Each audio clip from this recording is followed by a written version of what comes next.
پاکستان مخالف بیان کے بعد افغانستان بھارت کی گود میں جا کے ایک دفعہ پھر سے بیٹھ گیا ہے۔ افغانستان کے اندر اس وقت لوگوں کی قوت خرید کم ہو چکی ہے۔ بھارت ان کو اب استعمال کرنا شروع ہو گیا ہے۔ تمام لوگ اس وقت گھٹنوں کے بل آ چکے ہیں، ہاتھ جوڑ کے بیٹھے ہوئے ہیں، بھائی جان مہربانی کرو سانو پیسے دیو، ہم نے اپنے لوگوں کو 2 وقت کی روٹی کھلانی ہے۔ خطے کے ایک ملک کے ساتھ لڑو اور دوسرے کے ساتھ دوستیاں کرو جس کے ساتھ کی باؤنڈری بھی نہیں لگتی، ایسا بالکل بھی نہیں ہو سکتا۔ السلام علیکم، میں ہوں طیب سیف۔ افغانستان اس وقت بھارت کی گود میں جا کے ایک دفعہ پھر سے بیٹھ گیا ہے اور ان کے ملا متقی کی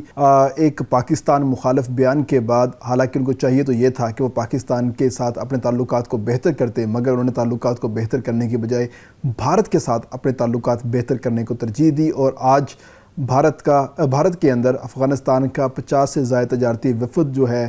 وہاں پر پہنچ چکا ہے، اور باقاعدہ طور پہ وہاں پر انہوں نے اپنی جو نیگوسیشنز ہیں اور ڈائیلاگ ہے وہ سٹارٹ کر دیا ہے۔ اس ڈائیلاگ کے اندر انہوں نے کہا ہے کہ ہم براہ راست بھارت کے ساتھ اپنی تجارت کو شروع کرنا چاہتے ہیں، اور اس کے پیچھے پس منظر یہ ہے کہ پاکستان نے ٹریڈ کے اوپر پابندی لگائی ہوئی ہے افغانستان کے ساتھ، جس کی وجہ سے افغانستان کو اشیاء خوردونوش کی چیزوں کے حوالے سے کافی مسائل کا سامنا کرنا پڑ رہا ہے، اس کی دستیابی کے حوالے سے مسائل کا سامنا کرنا پڑ رہا ہے۔ تو انہوں نے تاجکستان، ازبکستان، قازقستان، چائنا اور ایران کے ساتھ یہ تمام تر معاملہ ڈیل کرنے کی کوشش کی، مگر اس طرف انفراسٹرکچر نہ ہونے کی وجہ سے انہوں نے ایک تیسرا آپشن جو ہے وہ دیکھنے کا فیصلہ کیا، اور تیسرا فیصلہ انہوں نے کیا بھارت۔ اب بھارت کے ساتھ انہوں نے فیصلہ تو کر لیا ہے کہ باقاعدہ طور پہ اپنا جو ٹریڈ ہے، ایگریمنٹ اور براہ راست ٹریڈ وہ بھارت کے ساتھ کریں گے، لیکن یہ فیصلہ کرنے سے پہلے وہ زمینی حقائق سے نابلد ہو گئے، اور انہوں نے نہیں دیکھا کہ وہ باقاعدہ طور پہ بھارت کے ساتھ ان کی سرحد ملتی ہی نہیں ہے۔ ان کو اگر کوئی بھی ٹریڈ کرنی پڑے گی تو وایا ایران کرنی پڑے گی یا وایا پاکستان کرنی پڑے گی، تو جو ان کو سب سے شارٹیسٹ روٹ پڑتا ہے وہ وایا پاکستان پڑتا ہے کہ وہاں سے تورخم کے راستے پاکستان کے اندر ان کے اشیاء خوردونوش جو ہیں وہ داخل ہوں، اور اس کے بعد واہگہ کے راستے انڈیا واپس چلی جائیں، وہ یہ سب سے شارٹیسٹ وے پڑتا ہے۔ جبکہ دوسری جانب افغانستان سے تمام تر چیزیں ایران جائیں، اور ایران سے چابہار اور چابہار والی تمام تر چیزیں گھوم کے وہ بھارت جاتی ہوئی دکھائی دیتی ہیں، جس کی وجہ سے ان کو کافی مسائل کا سامنا کرنا پڑ سکتا ہے، اور اس میں ایک ٹائم ٹیکنگ چیزیں بھی ہیں، اور جب تک چیزیں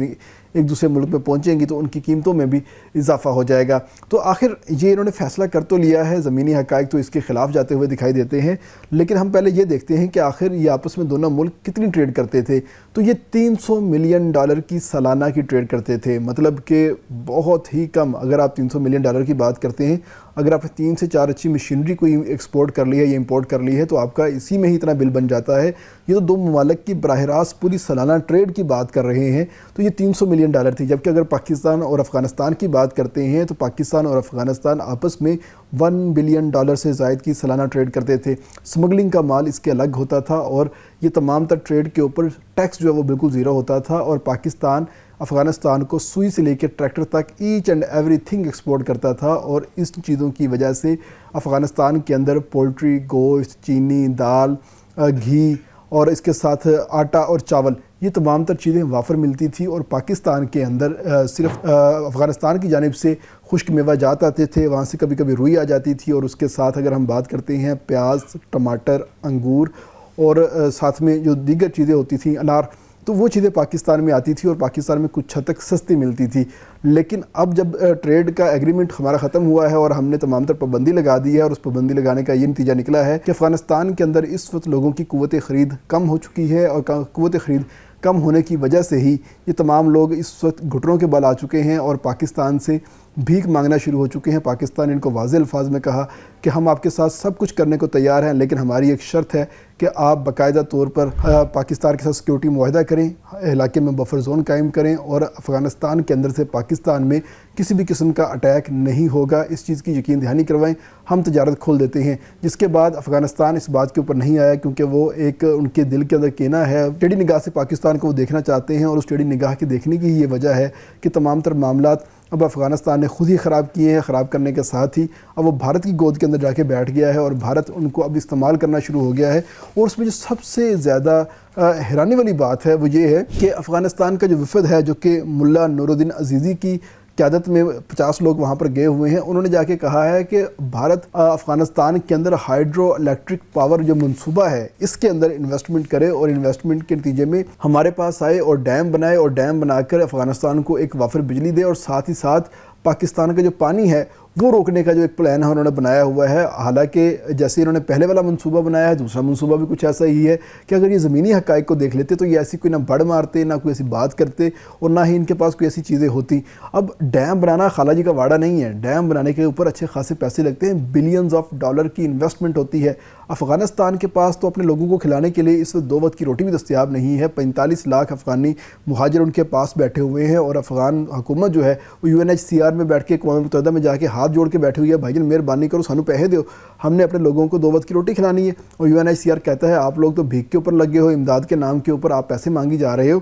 لیکن ہم آخر آپ کو کب تک کھلائیں گے؟ آپ نے اپنے لوگوں کو اپنے پاس ایڈجسٹ کرنا ہے، اس کے علاوہ دوسرا کوئی آپشن آپ کے پاس نہیں ہے۔ مگر اس کے باوجود افغانی بار بار UNHCR کو کہتے ہیں ہمیں امداد دو، ہمیں امداد دو، ہمیں امداد دو، اور دوسری جانب بھارت کو کہہ رہے ہیں کہ ہمارے پاس آؤ اور آ کے یہاں پر ڈیم بناؤ اور ہم نے پاکستان کا پانی روکنا ہے۔ یعنی کہ پاکستان کا اکلوتا دریا جس کے اوپر کسی قسم کا کوئی ڈیم نہیں ہے دشمن ملک کی طرف سے، آپ اس کے اوپر ڈیم بنانے کی بات کرتے ہو اور کہتے ہو کہ یہ کابل سے آتا ہے۔ اور بھائی وہ کابل سے نہیں آتا، وہ چترال سے نکلتا ہے، چترال پاکستان کا ایریا ہے، اور یہ تمام تر پانی پاکستان کی اپنی سرزمین سے نکلتا ہے، اور نکلتے ہوئے پورے پاکستان کو سیراب کرتا ہوا جا کے بحیرہ عرب میں جا کے گرتا ہے۔ آپ اس کا پانی کیسے روک سکتے ہو؟ یا تو پھر آپ کے دماغ میں ابھی تک وہ والا خناس ہے کہ اٹک سے پار کا علاقہ سارا آپ کا ہے، تو بھائی جان آ جاؤ لے لو، لینے آئے تھے 41 چوکیاں دے کے آپ واپس گئے ہو۔ تو یہ تمام تر صورتحال ہے اس وقت، اور بھارت جو ہے اس وقت افغانستان کو آپریشن سندور پارٹ 2 کے طور پہ استعمال کر رہا ہے، اور وہ جو ایک ٹرو فرنٹ محاذ کی جو تھیوری ہے وہ بھارت نے ایک دفعہ پھر سے سوچ لی ہے کہ ایک طرف سے بھارت حملہ کرے گا، ایک طرف سے افغانستان حملہ کرے گا،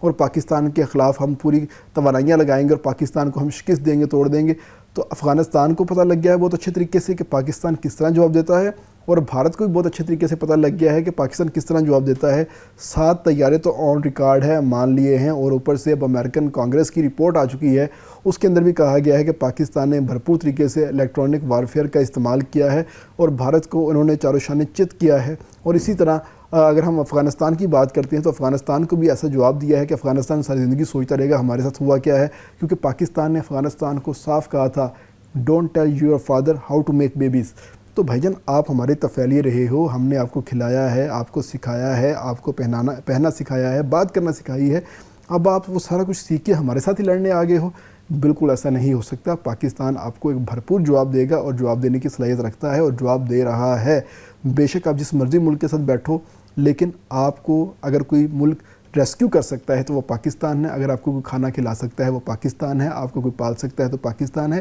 افغانستان کی ترقی کا دروازہ پاکستان میں کھلتا ہے، اور پاکستان کے امن کا دروازہ افغانستان میں کھلتا ہے۔ دونوں ایک دوسرے کے لیے لازم و ملزوم ہے، ہماری ایک بہت لمبی سرحد جو ہے وہ آپس میں ملتی ہے۔ تو اس لیے افغانستان کو چاہیے ہوش کے ناخن لے، دشمن کی گود میں جا کے مت بیٹھے، پاکستان کے ساتھ اپنے معاملات جو ہے وہ بہتر کرے۔ اگر وہ پاکستان کے ساتھ معاملات بہتر کر لیتا ہے، پاکستان کو یقین دہانی کروا لیتا ہے کہ اس کی سرزمین پاکستان کے خلاف استعمال نہیں ہوگی، تو آپ دیکھیے گا تمام تر ٹریڈ بھی اوپن ہو جائے گی، پاکستان سے تمام تر چیزیں جو افغانستان پہلے جاتی تھی ویسے جائیں گی، اور افغانستان سے جو چیزیں پاکستان آتی تھی ویسے ہی آئیں گی، اور یہ دونوں ملک ترقی مشترکہ طور پہ کر سکتے ہیں۔ ایسے نہیں ہو سکتا کہ آپ ایک خطے کے ایک ملک کے ساتھ لڑو اور دوسرے کے ساتھ دوستیاں کرو جس کے ساتھ کی باؤنڈری بھی نہیں لگتی، ایسا بالکل بھی نہیں ہو سکتا۔ افغانستان کو ہوش کے ناخن لینے ہوں گے، اور اس کے علاوہ افغانستان کے پاس کوئی دوسرا آپشن نہیں ہے۔ ٹریڈ کرے، جتنی ہو سکتی ہے اتنی کرے، لیکن پاکستان کے ساتھ ٹریڈ کرنا اس کی مجبوری ہے، اس کے علاوہ اس کے پاس کوئی دوسرا آپشن نہیں ہے۔ اس کے ساتھ اجازت دیجیے گا، اللہ حافظ۔